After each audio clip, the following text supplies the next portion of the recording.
Lucas capítulo 15, versículo 11. Eu quero ler com você essa passagem que é bem conhecida, mas hoje eu tenho certeza que o Senhor vai falar com você de uma forma nova, amém?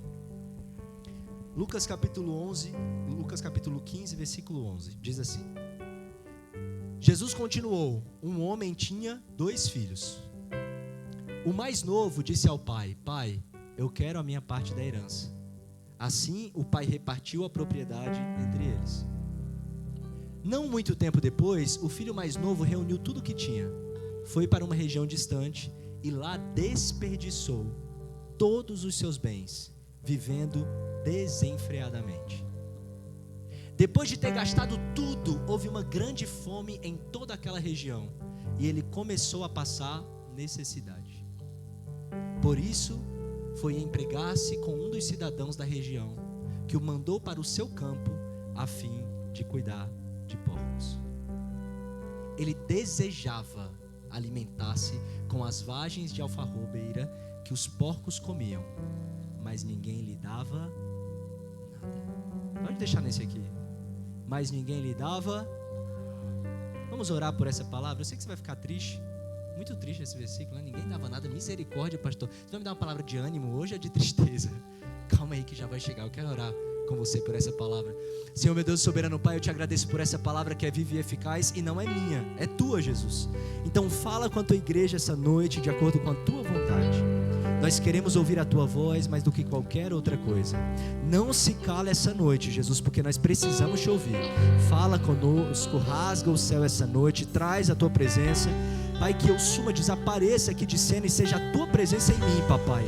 Fala através da minha boca, porque eu sou apenas um vaso. Direciona essa noite e esteja conosco, em nome de Jesus. E você diz amém. Você pode celebrar o nome do Senhor por essa palavra? Pode ir tomando o seu assento, por favor. Glória a Deus.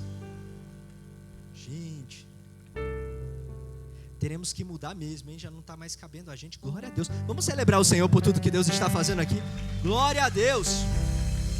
Glória a Deus. Quero compartilhar com você a palavra que o Senhor me trouxe hoje. E o tema já é muito forte. Olha só, entre a lama e a mesa. Diga misericórdia.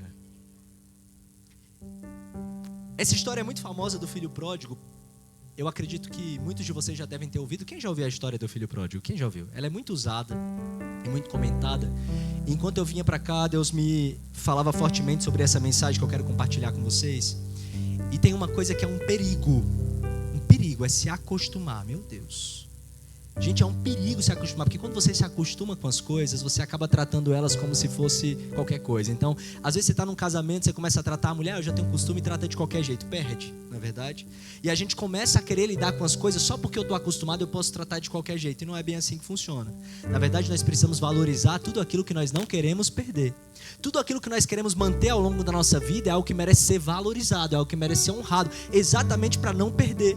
Só que muitos de nós agimos de forma equivocada, e quanto mais costume eu tenho, mais eu ajo como se aquilo não fosse tão importante, e aí eu acabo perdendo porque eu não honro.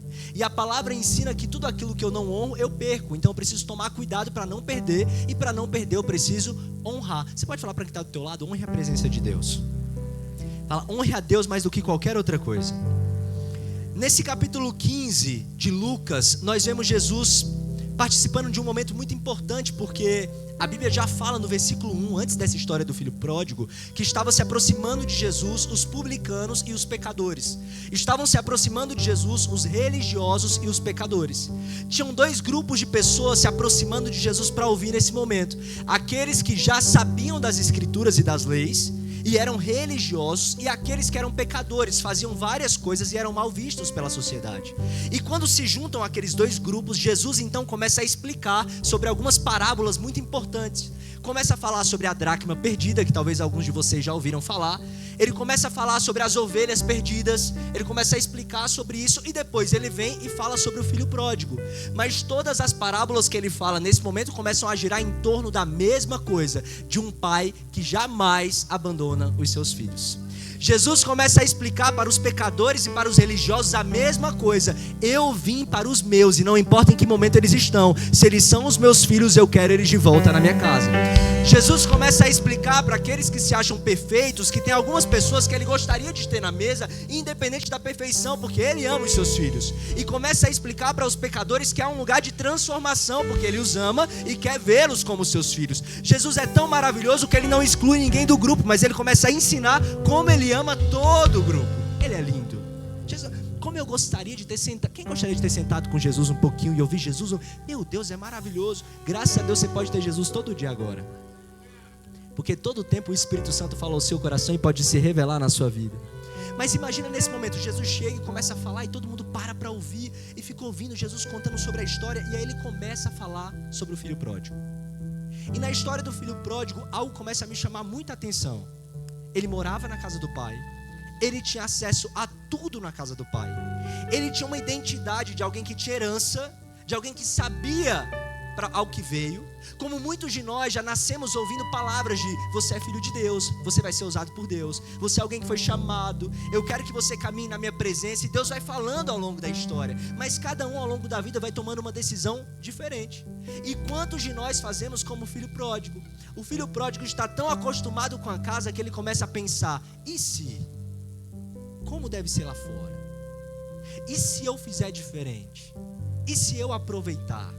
E se eu agir de uma maneira diferente? Preste atenção em algo muito importante, muito sério, que eu quero trazer para você essa noite, que eu tenho certeza que veio da parte de Deus. Nós precisamos tomar muito cuidado, porque antes dos nossos passos saírem da nossa casa, o coração sai primeiro. Antes dos nossos passos saírem da presença de Deus, o nosso coração se afasta primeiro. Não foram os pés do filho pródigo que saiu da casa primeiro, foi o coração dele. Ele começou a pensar: como seria a vida lá fora? Como seria distante de Deus? Ele tinha a presença do Pai todos os dias e ele começou a pensar nos presentes. Ele tinha a presença do Pai com ele, tinha toda a herança, e ele começou a pensar: mas e se eu agir de forma diferente e começar a gastar o que eu tenho? Mas e se lá fora eu tiver credibilidade, status, fama? Mas e se lá fora eu conseguir alcançar isso? E aí o desejo do coração dele começa a ser tão grande para alcançar coisas, que a presença começa a ficar pequena. E Deus te trouxe aqui hoje para avisar você e para cuidar do teu coração, para que os seus olhos não se voltem para fora da casa, porque você quer coisas, quando na verdade você tem a presença com você todos os dias da sua vida. Sabe qual é o nosso problema? Nós temos um Pai maravilhoso que pode suprir todas as nossas necessidades. Nós temos um Pai maravilhoso que ama nos presentear, mas nós começamos a desejar outras coisas. Nós começamos a olhar para fora: e se? Aí o pai está falando: filho, olha para mim, porque você tem tudo e eu posso te dar tudo. Filho, você quer que eu venda um gado, um boi para fazer uma festa para você? Porque a Bíblia não diz que o pai dele não tinha condições de fazer uma festa. Inclusive quando ele volta, o pai faz uma festa. Mas qual é o problema da maioria de nós? O desejo de alcançar a fama, o status, o dinheiro, o desejo de ter um relacionamento, de suprir a nossa carência emocional, não é só pelo status, ou pela fama, ou pelo relacionamento, não. Tem algo bem mais profundo no nosso coração: o desejo de autonomia, o desejo de não depender, o desejo de eu fazer do meu jeito, da minha maneira, de eu não depender do plano de Deus ou da instrução dele. Porque qual foi o problema do filho? Eu estou na casa do meu pai, mas meu pai ainda governa. Eu estou na casa do meu pai, mas é meu pai que manda nos empregados, não sou eu. Eu estou na casa do meu pai, mas ele decide se vai fazer a festa ou não. Só que o pai decidir por você não é maldade, é proteção. O pai dizer: filho, vai pra cá, não é maldade, é ele te protegendo de você fazer bobagem. Então esse desejo no coração não é simplesmente pela festa, pelo evento, pelo dinheiro. Esse desejo no coração é pelo desejo de ser autônomo. Eu posso, eu quero, eu faço. Então se eu quero ir para essa direção, eu não quero ninguém me segurando. Se você for olhar para o mundo e você for perceber nas pessoas o que elas querem: liberdade. Eu quero fazer da minha maneira. Eu quero fazer quando eu quero, do jeito que eu quero. E quando você convida Jesus para entrar na tua casa, não é mais do teu jeito, é do jeito dele. Quando Jesus entra na nossa vida, ele começa a direcionar. Por isso existe uma palavra. Por isso ele deixou a Bíblia, para que nós tenhamos os nossos passos direcionados por ele. Mas qual é o nosso desejo? Eu quero fazer. Eu contei para vocês recentemente que uma das mudanças mais desafiadoras na minha vida foi deixar a questão empresarial que eu tanto amava. Foi ter que mudar um pouco a cabeça para poder cuidar de igreja, pastorear, cuidar das pessoas. Porque eu gostava tanto, Cadu, de fazer o meu planejamento estratégico do ano e de falar, esse ano eu vou vender para 50 clientes e vou ter X contratos e eu vou crescer assim, e eu vou fazer assado, e eu vou fazer do meu jeito. E quando Jesus começou a falar, não filho, você vai trabalhar na minha obra e vai depender de como eu quero, do jeito que eu quero, no tempo que eu quero, vai ser no meu tempo, vai ser do meu jeito, que você fala, ai Deus, tá doendo.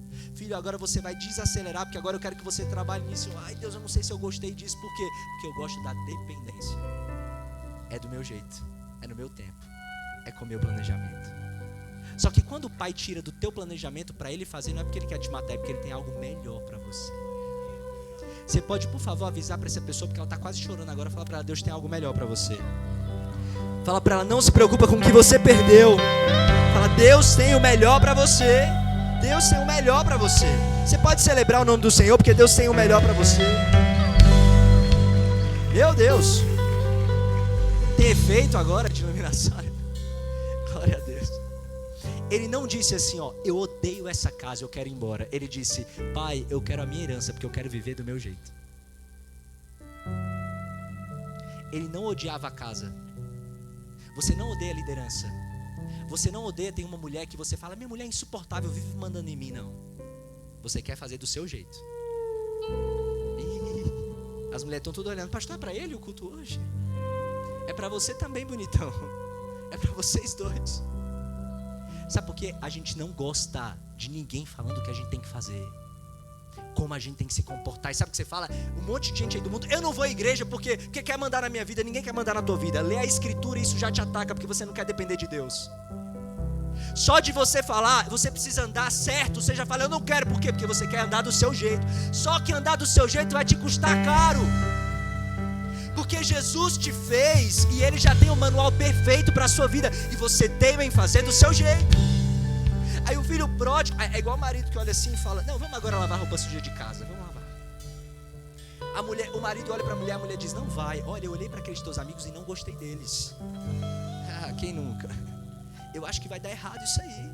O cara vai entrar numa sociedade e a mulher fala, não entra, isso vai dar errado. Olha e fala assim, não gostei dessa aí. Você, eu vou, bate o pé. O amigo olha para você e fala, não tá legal esse lugar que você tá indo. E você fala, mas eu sei o que eu faço. O orgulho é terrível. O orgulho afasta muita gente de casa, achando que vai viver o melhor, quando na verdade está perdendo um tesouro que Deus já colocou na mão. Deus está dizendo para você essa noite, cuidado, você já recebeu a instrução, você já recebeu o presente, você já recebeu a casa que você precisava, não olhe para o que você não deve olhar. Meu Deus, tem gente que veio aqui hoje, Deus me mostra, tem gente que veio aqui hoje planejando fazer o mal, planejando sair de casa, e é com você que Deus está falando hoje, não faça isso. Meu Deus, Deus está aqui. Tem marido que a mulher está passando a roupa dele em casa e ele está fazendo o que não presta na rua. Tem gente hoje aqui que o Espírito Santo está avisando, filho, eu já te dei um lar, eu já te dei todas as riquezas, não troque isso por independência. A única independência ou morte que funcionou foi aqui no Brasil. O resto é morte mesmo. Independência longe de Deus é morte. Preste atenção. Guarda essa frase no teu coração. A queda não começa quando você sai de casa. Ela começa quando você acha que não precisa mais dela.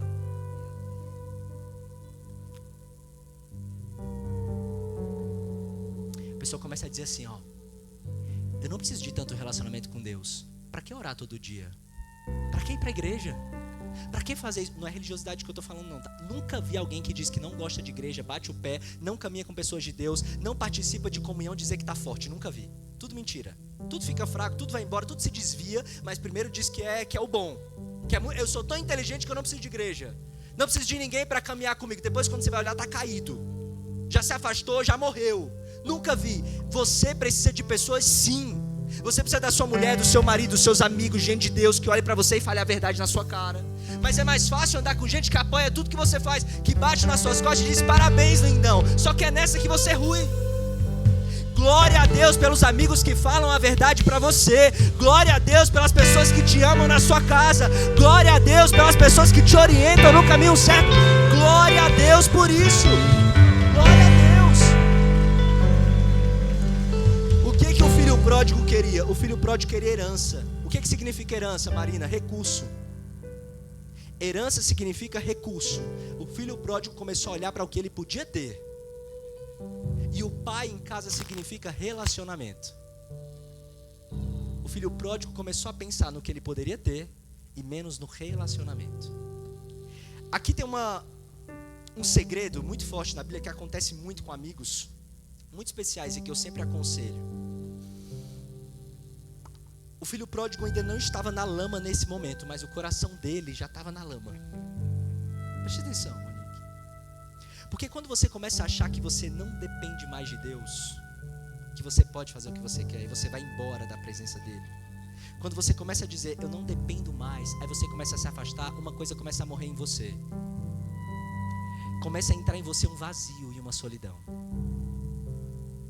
O que eu conheço de pessoas bem-sucedidas, com fama, com grandes empresas, com um casamento lindo, parece lindo, mas vazias por dentro,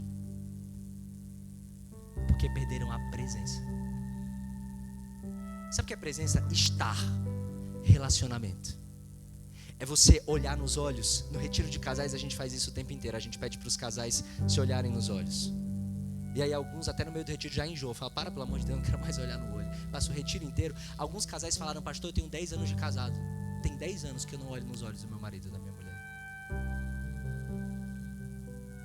Quantos foram agora no nosso retiro e falaram, pastor, eu tenho mais de 15 anos de casado e eu não lembro a última vez que a gente se olhou no olho. A falta de presença, trocando pela necessidade de coisas, está matando as pessoas. Marido e mulher dão as mãos e falam, vamos correr atrás de coisa? Vamos, mesmo que a gente mate a presença. Então o nosso único objetivo é conquistar coisas, nosso único objetivo é coisas e a presença vai morrendo. Tem uma lei bíblica que não mente, jamais. Todo mundo que cumpre princípio vive promessa. Um princípio inegociável de Deus é presença. Ele nos criou para o relacionamento. Então quando você perde relacionamento com Deus, com a sua casa, com a sua esposa, com a sua família, com os seus filhos, você vai se perdendo. E aí não importa quanto dinheiro você tem, não importa o que você consegue proporcionar para a sua família, você fica oco, vazio. Deus te trouxe aqui hoje para não correr o risco de você se tornar vazio. Ele quer fazer com que você seja assim, muito abençoado, diga eu recebo. Deus quer te dar milhões na sua conta, diga eu recebo. Deus quer te prosperar muito, diga eu recebo. Mas Ele quer te dar tudo isso com presença. Ele quer que você possa usufruir disso. Ele quer que você possa comemorar com as pessoas que você ama, isso que você está vivendo. E talvez o momento que você está vivendo agora é o Espírito Santo chamando a tua atenção para lá na frente você não perder o que você tem de mais valioso, o seu coração e a sua vida. O que adianta, gente, ganhar o mundo, perder a alma, você viver depressivo? O que a gente tem de parentes, de família, de amigos, que tem tudo, avião, isso, aquilo, e a gente vai conversar uma depressão terrível, tem que beber todo dia, senão não consegue sorrir, toma remédio o tempo inteiro, e isso e aquilo, e às vezes Deus te ama tanto e te poupa tanto, que se não fosse Ele te esmagando, você estaria indo para o mesmo lugar. Senti que tem uns esmagados aqui, que deram glória a Deus, vários, aleluia. Só quem está esmagado deu glória a Deus. Vocês são sinceros, aleluia. Jó. Às vezes a gente olha para o Senhor e fala, Deus, que fase é essa? Olha o que aconteceu com o filho pródigo, a melhor coisa do mundo. Ele falou, eu olho para outra coisa. Aí ele saiu da casa do pai, pediu a herança e ele foi para o mundo curtir a vida. Olha que gostoso. Não é gostoso, gente? Não. Vocês estão tudo santo, ninguém aqui. Não, aqui é todo mundo, meu Deus do céu, todo mundo sábio, meu Deus do céu, a sabedoria. O filho pródigo é porque eu quero curtir. Quase todos vocês, na mesma oportunidade, fariam a mesma coisa. fala do filho pródigo, mas não quer depender da mulher, do marido, de ninguém. Aí fica falando dele, coitado. É igual as mulheres falando de Eva. Hoje não come maçã não, hoje elas comem Gucci, Prada. E é falando de Eva. Eva, coitada, comeu uma maçãzinha. Você come coisa muito pior, misericórdia. Aí fica falando da outra. Porque a gente é especialista em santidade, em arrotar a santidade, quando na verdade não pratica nada, muitos de nós. Eu preciso entender o que o Senhor está me chamando a ser, porque o filho pródigo disse, eu vou sair e eu vou gastar tudo. O que ele fez? Começou a ir para a fé, curtir a vida. Pá. Eu estava explicando hoje para os meninos aqui do nosso trabalho, que é desafiador viver esse ambiente. E quem trabalha com evento, show, quem é artista, quem é cantor, quem é pastor, quem é de banda, passa muito por isso. Porque é comprovado pela ciência que quando você tem momentos muito altos, sociais como esses, momentos que você está com muitas pessoas, luz, som e tudo mais, você vive um êxtase mental. E aí você vive uma série de coisas, dopamina, isso e aquilo. Só que hoje eu estou com vocês com o culto lotado, amanhã eu estou na minha casa sozinho. Minha mente não consegue entender isso, então ela passa momentos de alta e passa momentos de baixa. É por isso que muitos artistas começam a se drogar, entram em depressão, vivem várias coisas, porque a mente engana muito, então a mente não consegue entender essa variação. E todos nós precisamos tomar cuidado, porque depois de momentos de alta, para todo mundo tem um momento de baixa. E se Jesus não te encontrar no momento de baixa, se você não tiver para onde voltar, estou me arrepiando inteiro. Se você não tiver uma casa que te lembra de quem você é, se você não tiver uma família que te faz se sentir cheio, mesmo longe dos holofotes, se você não tiver amigos que lembram que você é especial, independente do palco, se você não tiver esses momentos que você se sente completo com Jesus, no momento de queda você não aguenta. Então o que Jesus está dizendo é, meu filho, eu quero te dar tudo, mas eu quero você em casa, na minha presença, porque na minha presença você não se perde, na minha presença você não morre, na minha presença você se sustenta. Mas o que eu faço? Eu quero ter tudo lá fora e eu quero me afastar da presença. É onde começa a dar errado. Em momento nenhum o pai proíbe ele de sair de casa, o pai não tranca a porta e fala, você está aqui em casa. Não, ele podia sair, ver os amigos um dia, voltar para casa, mas não, ele queria viver a independência. Esse é o problema. Ele sai, curte tudo. Imagina, ele na balada, foi em tudo que é festa, foi com a Alok, foi com o show do sertanejo, foi com a do show do chão da Anitta, foi tudo. Curtiu todas. Aí depois que ele foi em tudo que é festa, em bloquinho de carnaval, repreendi muito bem. Cada um que eu vou falando, vocês vão repreender. Pois que ele foi em todos e tal, que ele curtiu todo tipo de evento.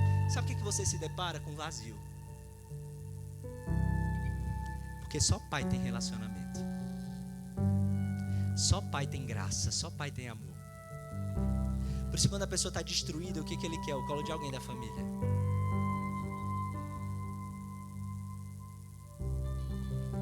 Aí ele rodou o mundo inteiro e não encontrou que ele tinha na mesa. O problema não é a lama, porque quando a pessoa não tem régua, ela não consegue saber que aquilo é lama. Quando ela nasce na lama, ela não se sente mal por estar na lama. O porco não se sente mal, é o habitat dele. O problema é a tua régua ser a mesa. Quem já viveu mesa não consegue viver na lama.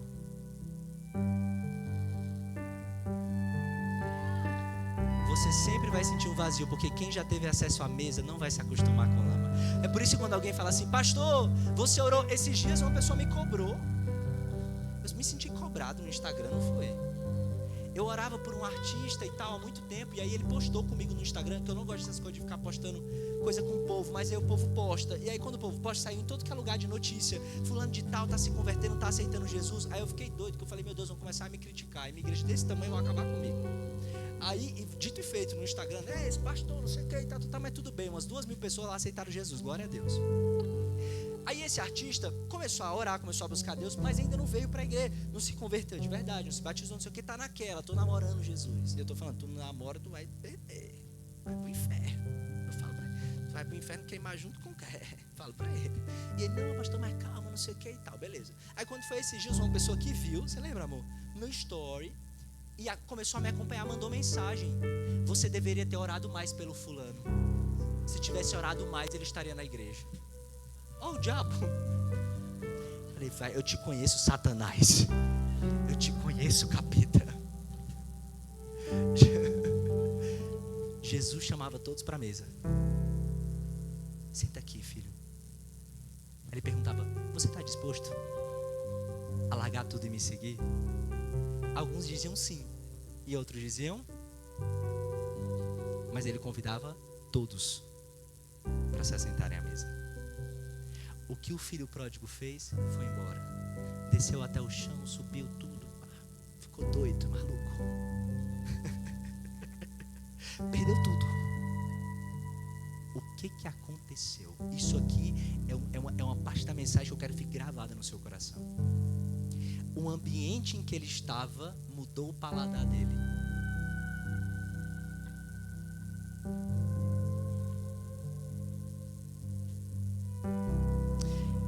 É igual quem tem um paladar infantil. Quem aqui tem um paladar infantil? Você gosta de tudo docinho, tudo não sei o que.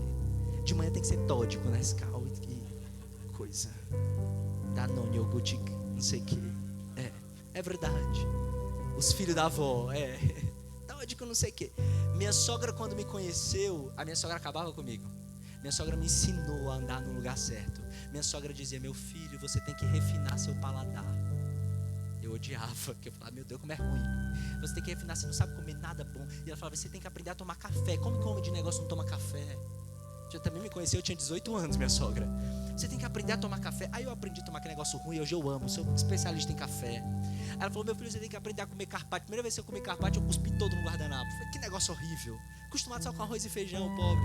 Arroz, feijão, mortadela frita no negócio, na panela. A gente comprava mortadela, cortava as rodelas e fritava. Meu filho, melhor coisa é que você já acostumado aqui em São Paulo é outro nível. Lá era a mortadela, na panelinha, vocês comem isso até hoje, né?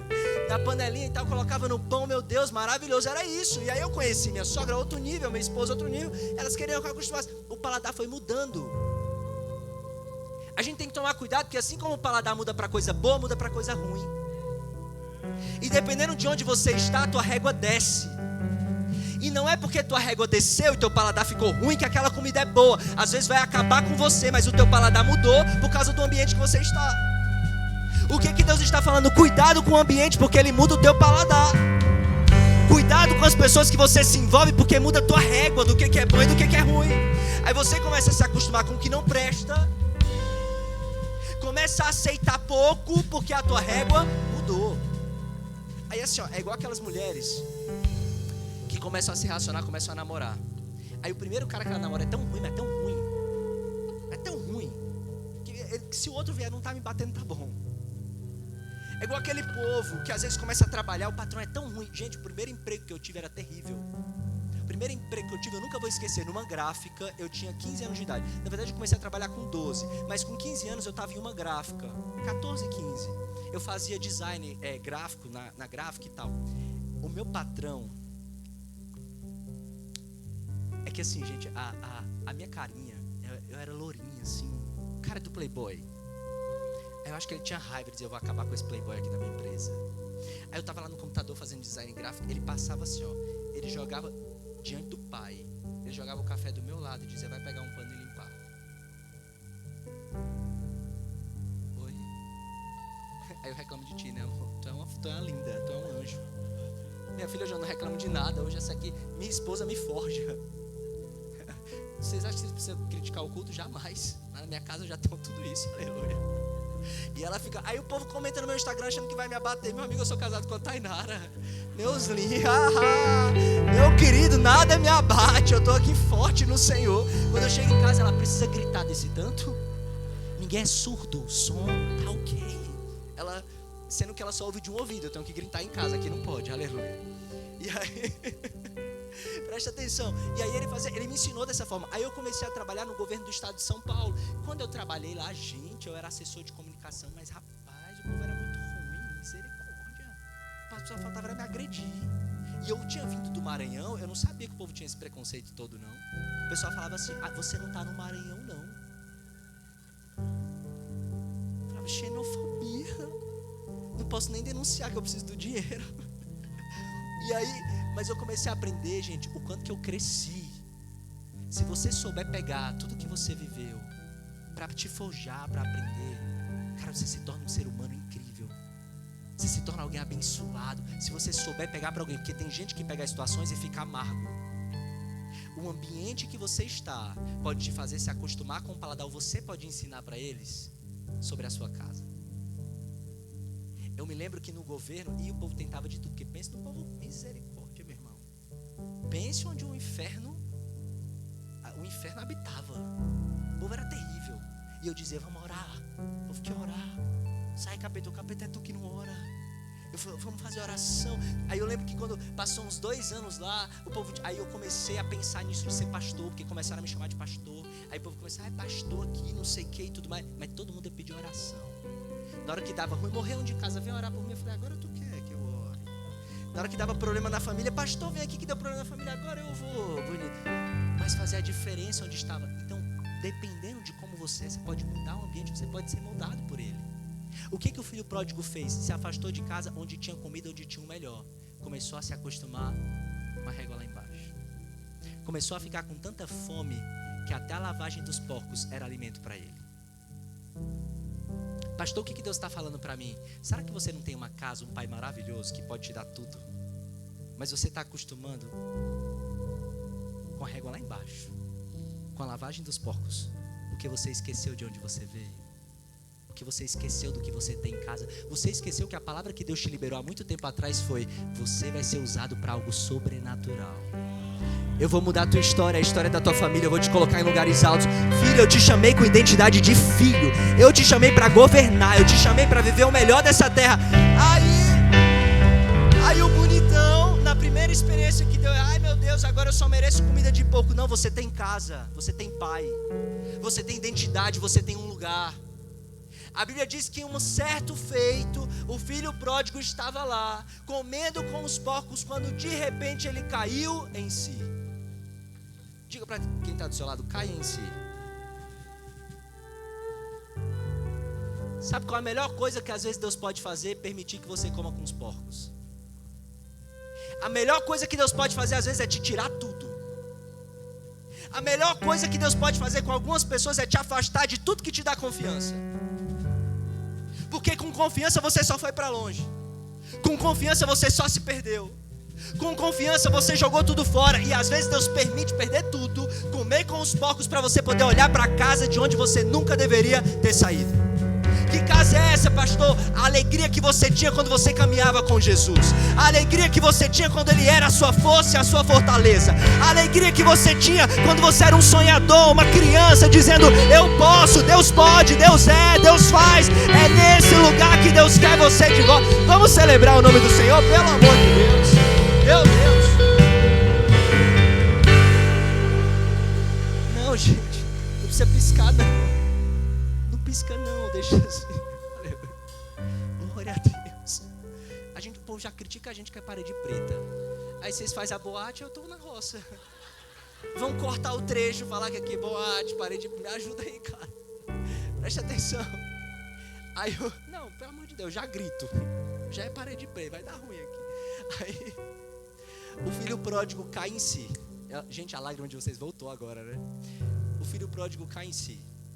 Aí ele lembra: eu tenho a casa do meu pai. Lá era bem melhor que aqui.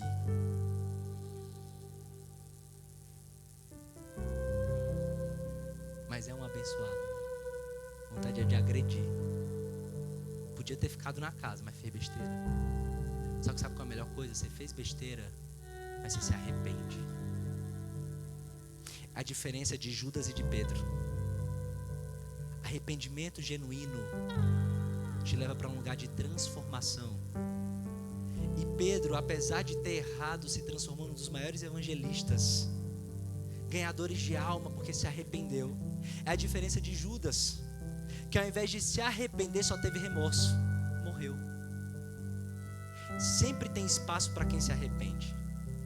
O filho pródigo caiu em si e falou: eu tenho a casa do meu pai. Será que o meu pai me recebe como um servo? Será que meu pai me recebe como alguém para trabalhar para ele? Olha, meu Deus, eu queria que você focasse aqui, porque tem algo precioso nesse momento.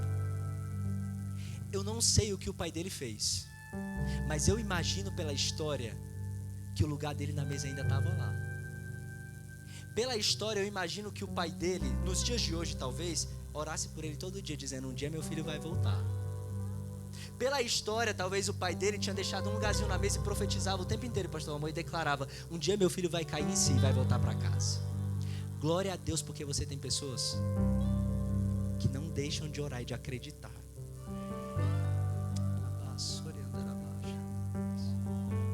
Que um dia você vai cair em si. Um dia você vai deixar esses pensamentos de quem se distancia, de quem prefere outras coisas a relacionamento, e vai voltar para a presença que você jamais deveria ter deixado, para a presença de um pai que cuidou de você desde o começo da sua história. E ele fala: será que o meu pai vai me receber, pastor? E quando ele cai em si, ele se levanta e começa a voltar para casa. Eu queria, por favor, que você falasse para essa pessoa aí: volta para casa. Fala para ela: volta para o pai. Chacoalha ela, por favor, fala: volta para o pai. Preste atenção. Sabe quando que Deus permite a escassez na vida de uma pessoa? Quando a escassez é o único caminho de volta. Meu Deus. Ele estava na lama, só que a lama não foi o fim da história dele. A lama foi o começo da lucidez do filho pródigo. Porque ele estava em casa, mas o coração dele já estava longe de casa. Então ele saiu de casa e foi para a lama, para o coração dele voltar para casa. Então quando ele estava na lama, que na cabeça dele era o pior momento da vida dele, na verdade era o melhor, porque ele estava se tornando lúcido. Você pensa que é o fim? Começo da melhor fase da tua vida. Porque agora você vai formar a melhor família que você já formou. Agora você vai viver a melhor estação de Deus para você. Agora você vai viver a melhor fase profissional da tua história. Porque agora Deus te deu lucidez para você enxergar aquilo que... Tem gente já recebendo essa palavra hoje. Jesus. Tem muita gente aqui passando um momento desafiador. Mudança, silêncio, queda de expectativa, cansaço emocional. Alguém aqui está vendo? Você precisa levantar a mão. Não vou te expor, não. Muitos já levantaram. Eu mesmo. Eu nem pedi, o irmão já estava. Eu, pastor. O texto diz assim, ó: quantos trabalhadores tem na casa de meu pai?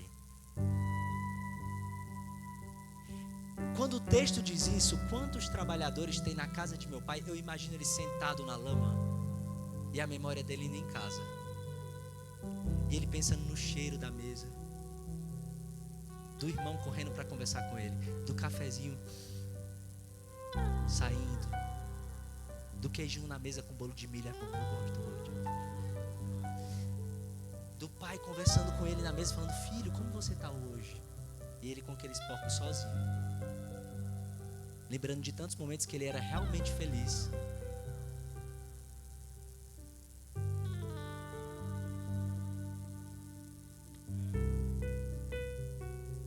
Aí ele começa a lembrar: quantos trabalhadores tem na casa de meu pai? Você pode até ficar distante de Deus, mas a memória nunca sai do coração de quem já viveu na presença.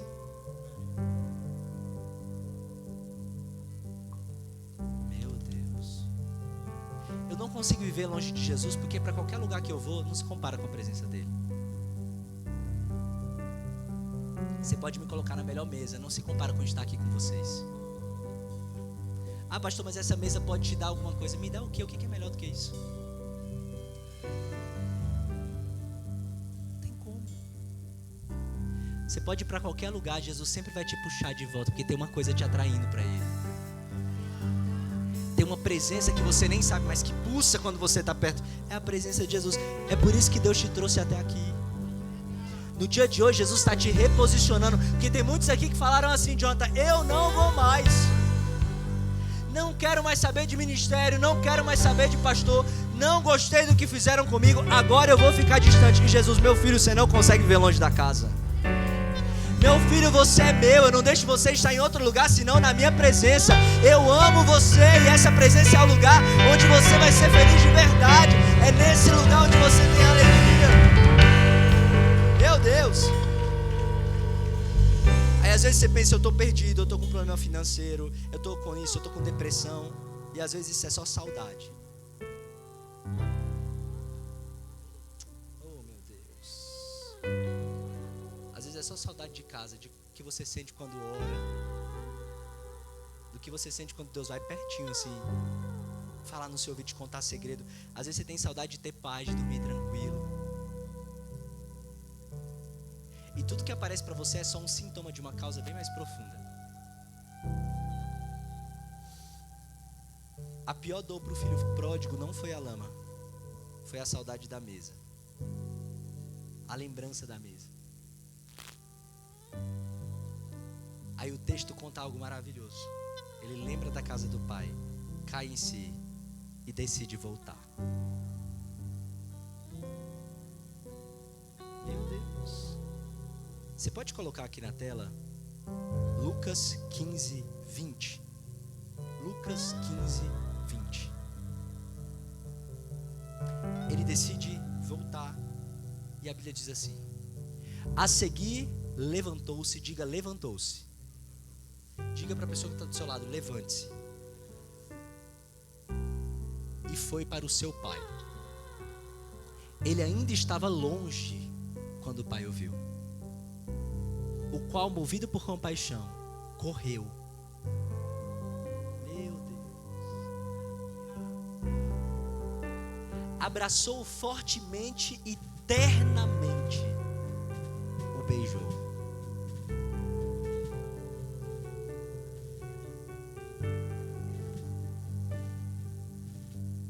O filho vai andando devagar, com vergonha. Oh, meu Deus. Eu me perdi tudo. Pai, fui embora, tudo mais. Ele vai andando, o pai vai correndo.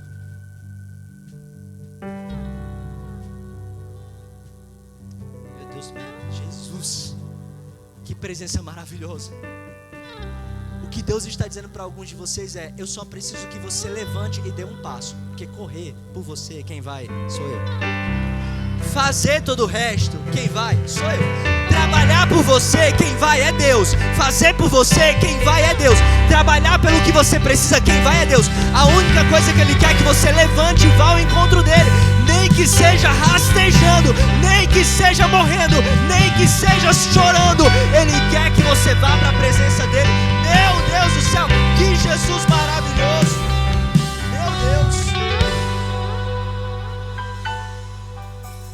Aí o filho chega dizendo assim, ó: não sou digno.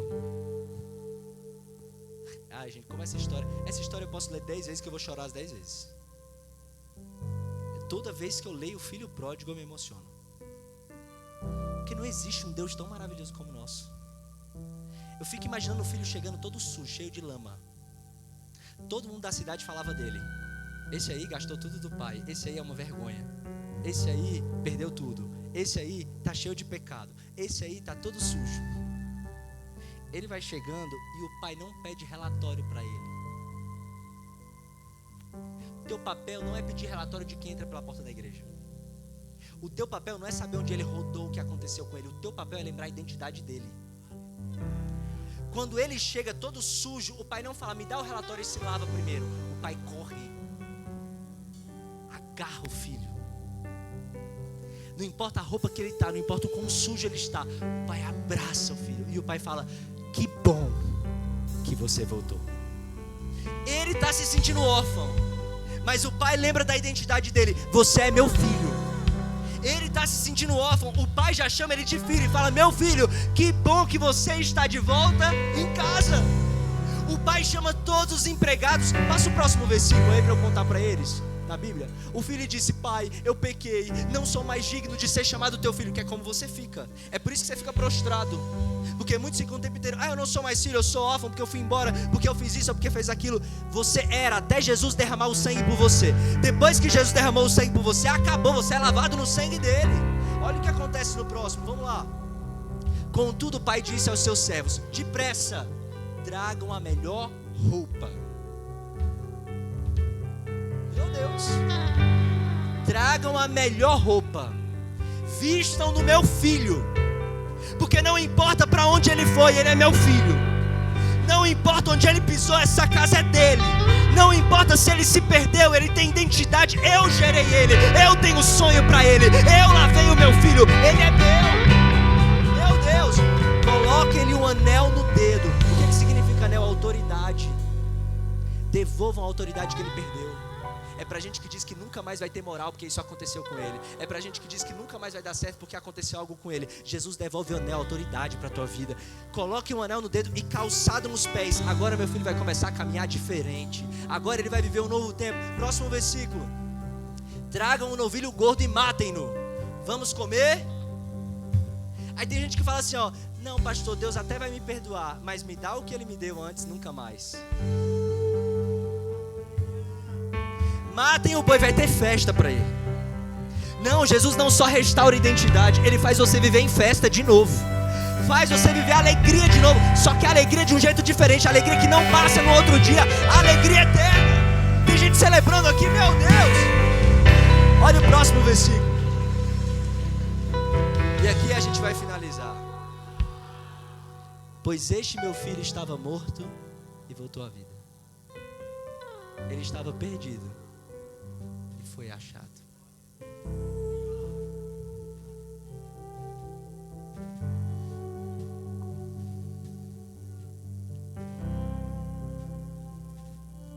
Jesus te encontrou essa noite.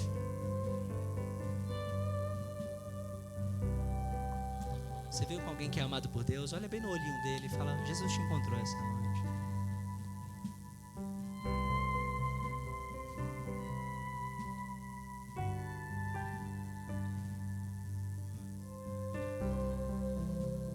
Meu Deus do céu.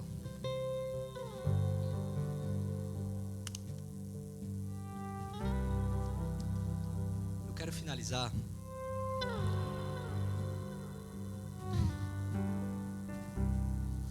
deixando uma fala com você muito forte.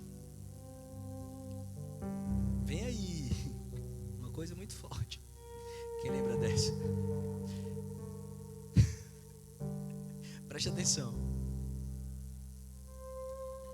Como o inferno não consegue destruir o que Deus deu para você, como ele sabe que Deus tem um plano poderoso, sabe o que ele faz? Ele tenta te convencer que você não pertence mais a essa mesa.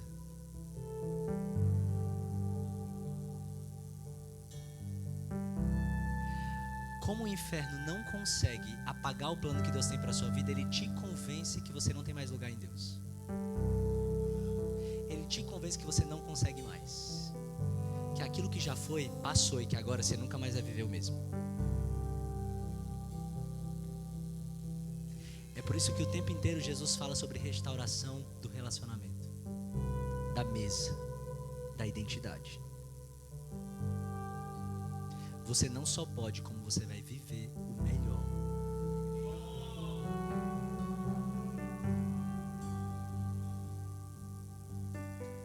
O inimigo tem tentado colocar na tua cabeça que esse lugar não é mais para você. A frase está aqui, olha aqui. Todo mundo tirando foto. O inferno não consegue destruir o que Deus construiu. Ele só tenta convencer você de que você não pertence mais lá. O filho achava que voltaria como servo, mas o pai não negocia a filiação. Ele restaurou a identidade antes de restaurar a reputação. Se você pensar na tua reputação antes da identidade, você vai ter problema. Deus quer restaurar primeiro a tua identidade. Meu Deus.